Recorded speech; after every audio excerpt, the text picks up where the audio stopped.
Assalamualaikum warahmatullahi wabarakatuh. Halo, selamat malam guys. Welcome back on my YouTube channel, Ita Citra Oktaria YouTube.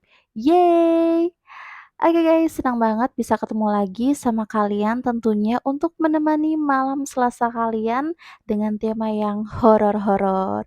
Gimana nih untuk kabar kalian semuanya? Semoga kalian sehat selalu ya dan dalam keadaan atau suasana hati yang baik-baik aja. Jadi pada saat menonton YouTube aku nih, kalian tuh semakin senang dan semakin bersemangat untuk melakukan aktivitas lainnya juga. Oh ya guys, ngomong-ngomong nggak kerasa ya, dikit lagi tuh mau bulan puasa. Wow, kayak sebentar lagi tuh udah tercium aroma-aroma, lebaran, padahal puasa aja belum ya, tapi udah kayak mikir lebaran ya. Dan untuk kalian semua yang menjalankan aktivitas puasa, semoga selalu diberikan kelancaran ya. Dan juga yang pastinya untuk mendukung itu semua adalah kesehatan kita semua. Ya, dan nanti untuk, di bulan puasa guys, di bulan Ramadan yang, akan jatuh pada tanggal 23 Maret 2023 ini, aku akan tetap mengupload video setiap hari Selasa ya guys, yaitu pada jam 8 malam. Sebetulnya sih pengennya aku tuh ada kayak, menu baru gitu di channel YouTube aku, tapi sebetulnya aku, lagi memikirkan, kira-kira aku mau apa nih kira-kira selain horor ya. Jadi buat kalian yang mungkin mau memberikan aku ide-ide segar, kalian bisa tulis di kolom komentar ya, dan pastinya akan aku bales satu persatu. Karena untuk komentarnya juga belum banyak guys, ya nggak apa-apa ya, karena kita kalau mau meniti suatu channel YouTube memang harus, pelan-pelan. Tapi aku seneng banget loh guys, karena, viewers aku, dari hari ke hari ini, dari video ke video, itu mengalami, peningkatan yang signifikan. Jadi aku sangat berterima kasih banget guys buat kalian, yang sudah mendukung aku dari video pertama sampai dengan video kali ini. Dan untuk kalian pendatang baru yang mungkin lagi buka-buka YouTube ternyata ngelihat channel aku, kalian harus terus semangat untuk mendukung aku agar aku juga semangat untuk membuat video yang pastinya berfaedah ya. Dengan caranya gampang banget dan gratis, yaitu dengan cara subscribe aku, lalu ketik like dan nyalakan lonceng notifikasinya supaya kalian tetap update nih untuk video-video terbaru aku yang upload di malam itu. Jadi kalian langsung nonton, nggak ketinggalan, berita atau mungkin kalian mau komen tuh kayak, first, second, third, boleh banget tuh. Jadi berlomba-lomba dalam kebaikan, yaitu dengan menonton, video aku siapa yang paling cepat ya guys ya. Oke guys, kalau gitu nggak usah berlama-lama aku prolognya, karena pastinya kalian udah nggak sabar, kira-kira di malam Selasa ini Ita tuh mau ngebahas soal apa sih?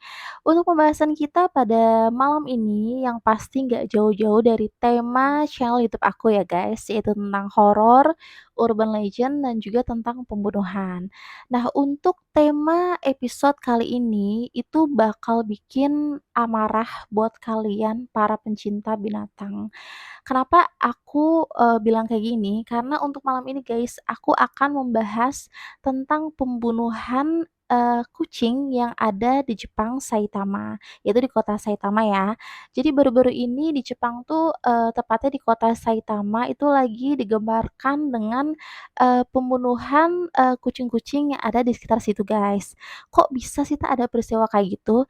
Jadi untuk peristiwa ini berawal guys dari, laporan seorang warga, yaitu tepatnya seorang wanita, yang pada saat itu dia lagi berjalan-jalan di pinggiran pantai di kota Saitama, dia menemukan kepala kucing guys yang sudah terpenggal, tapi, tanpa tubuh ya, jadi cuman, kepala kucing aja.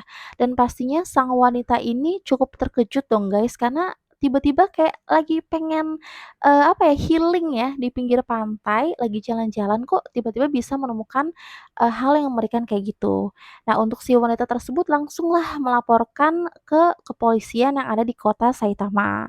Dan beberapa hari kemudian setelah laporan wanita itu diproses, polisi juga menemukan, potongan tubuh, di sebuah sekolah dasar guys, jadi di halaman sekolah dasar. Dan pada saat diselidiki dan dilihat potongan tubuh hewan tersebut, yaitu potongan tubuh kucing yang ternyata tuh sepasang sama, penggalan kepala yang ditemukan sama seorang wanita di pinggiran pantai kota Saitama. Dan pastinya polisi kaget banget dong guys, karena untuk potongan tubuh kucing tersebut yang ditemukan di halaman di sebuah sekolah dasar, itu ternyata tuh berhubungan dengan, kepala kucing yang dilaporkan waktu itu sama wanita yang lagi jalan di pinggir pantai kota Saitama guys. Jadi itu tuh, satu hewan yang sama, tapi itu pelakunya tuh, memutilasi, dan menaruh, potongan, bagian tubuhnya tuh di 2 tempat yang berbeda, kayak bener-bener boom banget gak sih, guys? Kayak apa ya, si pelaku nih kayak psikopat banget gak sih, guys? Dan buat kalian yang para pencinta kucing nih, aku yakin banget kalian tuh pasti sekarang lagi nonton video aku tuh dengan yang perasaan, sedih, kesel, dan pokoknya tuh campur aduk banget. Karena aku sendiri yang pada saat melihat berita ini, guys, padahal aku tuh bukan pecinta kucing ya, aku tuh memang tidak terlalu menyukai hewan, karena nggak tahu kenapa, tapi aku tenang, aku tidak menyakiti hewan, cuman kayak nggak suka aja gitu.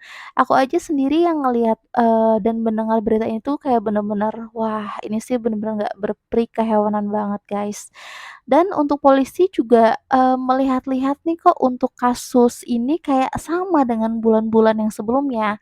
Dan yang paling membagongkan lagi guys, untuk peristiwa ini kan wanita yang menemukan kepala kucing ini kan terjadi di bulan Maret nih. Dan ternyata di bulan Februari, bulan lalu, itu juga ada laporan guys dari warga setempat yang menemukan bangkai kucing yang sudah termutilasi, tetapi di 2 tempat yang berbeda, yaitu di lapangan sama di pinggiran kota guys. Walaupun dari, beberapa kejadian tersebut memang bukan ditujukan untuk korban manusia guys, tapi itu udah cukup membuat, sekolah-sekolah yang ada di kota Saitama tuh penuh dengan kekhawatiran. Karena kan, tadi kan ada bagian tubuh dari kucing tersebut yang juga ditemukan di sekolah dasar ya guys ya.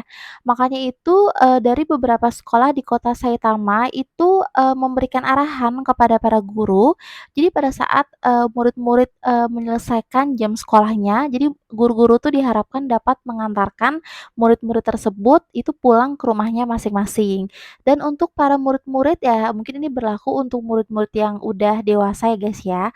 Kalau misalnya pun mereka nggak mau nih diantarkan oleh guru mereka atau mungkin orang tua mereka tuh kebetulan lagi nggak jemput dan disarankan, mereka tuh pulang secara berkelompok. Jadi nggak pulang sendiri-sendiri guys. Jadi biar kalau misalnya amit-amit nih ada kejadian, yang tidak diinginkan, para murid ini tuh pulang secara beramai-ramai. Jadi dapat, mengatasi, kejadian tersebut ya tadi tuh nggak seorang diri ya, ada rame-rame sama temennya dan kalau bisa ya tadi, langsung berlari dan meminta pertolongan, dari orang dewasa. Dan untuk di pihak, kepolisian sendiri guys, sampai saat ini pun masih menyelidiki. Dan pada saat ada berita mengejutkan kayak gini, pasti kan, banyak ya kayak wartawan-wartawan atau stasiun-stasiun TV tuh yang mengangkat berita tersebut. Ada salah satu stasiun TV nasional di Jepang yaitu NHK yang mewawancarai, beberapa warga nih dari kota Saitama dan rata-rata warga tersebut tuh bilang kalau, setelah ada kejadian tersebut, mereka tuh jadi nggak nyaman. Apalagi kan ya mungkin bagi pencinta hewan sendiri kan pasti itu menimbulkan, suatu kejadian yang nggak enak ya. Walaupun mungkin ya korbannya, bukan manusia, tapi, dengan melakukan, mutilasi terhadap kucing, berarti kan bisa diduga nih kalau, sang pelaku, pastinya punya, suatu penyimpangan sikap yang ada di dalam dirinya. Dan itulah yang membuat warga tuh nggak nyaman guys, apalagi pelakunya tuh kan belum ditangkap kan, jadi pasti menimbulkan keresahan dan kekhawatiran di lingkungan, sekitar di kota Saitama, Jepang. Dan dari pihak kepolisian sendiri guys di kota Saitama, selain sedang menyelidiki untuk, kasus pembunuhan terhadap kucing, untuk kantor kepolisian juga baru, di bulan yang lalu yaitu di bulan Februari mendapatkan laporan, dari warga bahwa adanya penyerangan terhadap guru sekolah menengah pertama, kalau di Indonesia tuh SMP ya, sekolah menengah pertama, dan yang melakukan penyerangan tersebut adalah seorang siswa guys, dan guru tersebut ditikam. Karena perbuatan siswa tersebut, guru ini pun jadinya mendapatkan, perawatan yang serius guys di pihak medis ya, karena untuk luka yang didapat pun juga serius. Dan untuk polisi tersebut juga, sedang menyelidiki nih apakah kasus-kasus ini tuh kayak ada kaitannya gitu guys. Karena kan apa ya, untuk, perilaku-perilaku pembantaian terhadap hewanan kalau misalnya dinilai dari segi psikologis ya, dari bidang psikolog, itu kan, merupakan terhadap apa ya, adanya penyimpangan nih dari pelaku dan berkaitan dengan kejiwaannya. Dan bahkan untuk kepolisian Saitama guys, itu sudah menyiapkan investigasi kalau ternyata terbukti memang adanya pelaku yang melakukan kekerasan terhadap hewan. Karena di Jepang sendiri guys, untuk tindakan kekerasan atau pembunuhan yang dilakukan kepada hewan itu ada hukumannya, yaitu, kalau misalnya penjara itu sekitar 5 tahun penjara, kalau misalnya denda itu, sekitar 5 juta yen atau kalau didolarin tuh $36.600 dan kalau dipindahkan lagi ke rupiah itu, senilai, setara dengan Rp511 juta. Wow, gede banget ya guys ya. Kira-kira kalau misal kamu di Jepang nih, apakah kamu kepikiran untuk melakukan tindakan kekerasan terhadap hewan? Kayaknya di belahan dunia manapun kekerasan yang namanya kekerasan ya guys pasti tidak dianjurkan ya. Entah itu terhadap hewan apalagi terhadap sesama manusia. Dan untuk kasus pembunuhan terhadap hewan ini, itu tidak hanya polisi atau pihak masyarakat yang berpendapat loh guys. Karena ada nih seorang profesor psikologi dari Universitas Surgada yang bernama Profesor Kenji Omata. Dia berpendapat kalau tindakan kejahatan dan kriminal itu kan biasanya disembunyikan ya. Kalau misalnya sang pelaku sudah berani nih untuk menunjukkan, itu berarti merupakan suatu bentuk dari ekspresi dirinya. Karena untuk tindakan, keji yang dilakukan terhadap hewan itu seharusnya untuk warga sekitar yang memang mengetahui nih ada orang-orang yang melakukan tindakan tersebut, itu harus benar-benar diperhatikan guys. Karena untuk tindakan keji terhadap hewan itu sebetulnya merupakan awal atau kayak gerbang pertama banget nih untuk berikutnya tuh dia akan melakukan tindakan-tindakan yang lebih keji dari sebelumnya dan tidak menutup kemungkinan bahwa tindakan keji selanjutnya itu akan dilakukan kepada manusia. Untuk pendapat psikologi seperti itu bukan, tidak ada dasarnya ya guys. Karena untuk di Jepang sendiri itu udah ada beberapa kasus yang memang melatar belakangi, adanya tindakan perbuatan keji dulu nih terhadap hewan pada awalnya. Karena beberapa tahun yang lalu nih, ada juga seorang pelaku yang melakukan pembunuhan keji terhadap hewan dan itu dilakukan secara online guys. Tapi untungnya untuk pelaku tersebut sudah ditangkap oleh pihak kepolisian.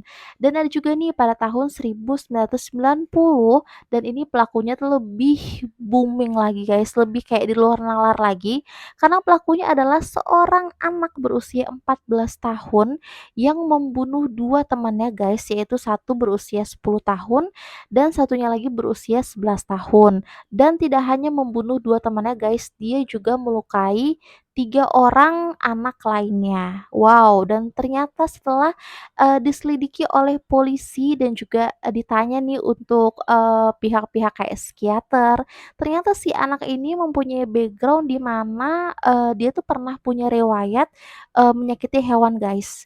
Jadi, polisi benar-benar menindaki, tindakan ini dan benar-benar berjaga-jaga banget, guys. Karena ya tadi, udah ada background kasusnya dan udah ada beberapa pihak nih yang memang punya keilmuannya yang mengetahui ya tadi ya pihak-pihak kayak profesor psikologis dan pendapat-pendapat juga nih dari masyarakat bahwa ditakutkan ya tadi untuk pelaku ini akan melakukan tindakan yang lebih lagi, dari sebelumnya. Jadi selain, menyakiti hewan dia juga bisa untuk menyakiti manusia. Jadi semoga aja ya guys dari, pihak kepolisian kota Saitama Jepang itu bisa, segera menangkap pelakunya sehingga kekhawatiran, di sekitar masyarakat juga bisa menjadi hilang ya. Dan jadi untuk orang-orang nih di kota Saitama maupun di kota-kota Jepang lainnya dapat kembali beraktivitas, seperti biasa ya tentunya dengan, tenang. Jadi nggak harus memikirkan ibaratnya takutnya nanti pulang sekolah anaknya ketemu sama penjahat atau mungkin takutnya mungkin dari para warga nih kalau misalnya lagi jalan-jalan kemana tiba-tiba menemukan lagi bangkai kucing atau, bangkai-bangkai hewan lainnya. Kayak serem banget kan guys, kayak kita aja ketemu, apa ya, mungkin kayak ketemu bangkai apa nih, misalnya tikus gitu di jalan. Kalian juga kan pasti punya rasa nggak nyaman ya, bahkan kalau orang yang bener-bener takut tuh pasti bakal kayak teriak gak sih? Kayak aku sendiri pun juga bakal teriak gitu karena ya, serem banget sih loh guys, apalagi hewan-hewan yang ukurannya cukup besar ya, ya tadi kayak mungkin kucing, mungkin anjing, itu kan hewan-hewan yang ukurannya tuh kan besar ya, bukan ukuran kecil kayak tikus tadi ya. Ya pasti, menimbulkan rasa khawatir karena itu kayak merupakan bentuk, apa ya, merupakan bentuk awal nih, wah kayaknya ada psikopat nih yang kayak lagi berkeliaran di lingkungan sekitar. Oke guys, kalau gitu segitu dulu pembahasan dari aku untuk episode kali ini di channel YouTube aku. Gimana pembahasannya? Seru nggak? Seru banget ya pastinya ya.